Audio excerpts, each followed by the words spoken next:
Today's video is dedicated to all you smokers out there to help you visualize how much money you could be saving if you quit today. I am lucky enough never to have started smoking in the first place, especially since I have quite an addictive personality. So this video is not about telling you that it's easy to quit. We will simply be looking at the financial cost of smoking and how much you could be saving if you were to invest this money instead. Clearly, there are a lot of health considerations to take into account too, but in this video we will simply look at the financial incentives of stopping to smoke. What you make of it is completely up to you. So, let's get into it.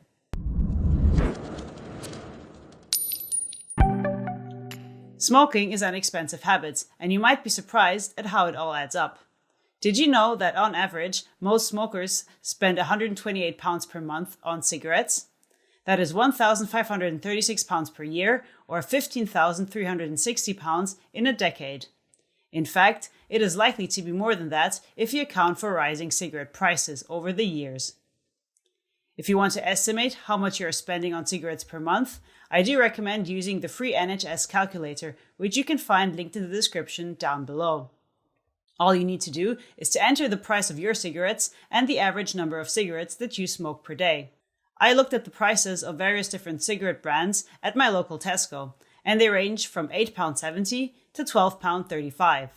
For projections, I have taken £10 per pack as a happy medium, and I've assumed an average of 10 cigarettes smoked per day.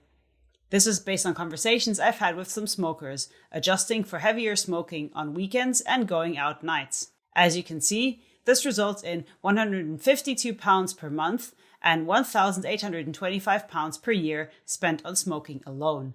Think of what else you could spend that money on. At the simplest level, I've looked at what would happen if you started investing all this money into a stocks and shares ISA every month for a decade. Assuming a yearly interest rate of 7%, which is roughly what the stock market returns have averaged out to over the last 30 years, you could end up with a whopping £26,000. As you can see on the graphic, especially from year 7 onwards, you will significantly benefit from compound interest growing your portfolio, without you needing to do anything.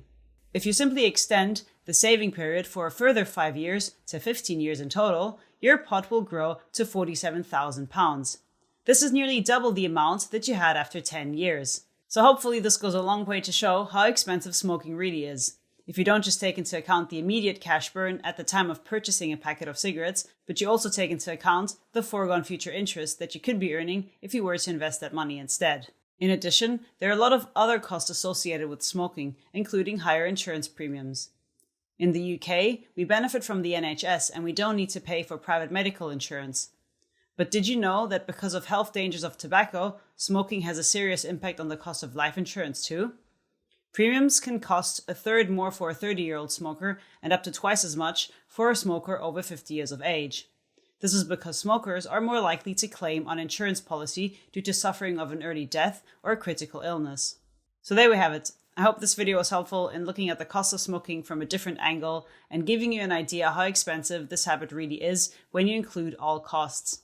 If you're doing something new today, please give the video a like, share and subscribe for more content. If you have any questions, please leave them in the comment section down below, and I will see you here next time when it's time to fix some finances.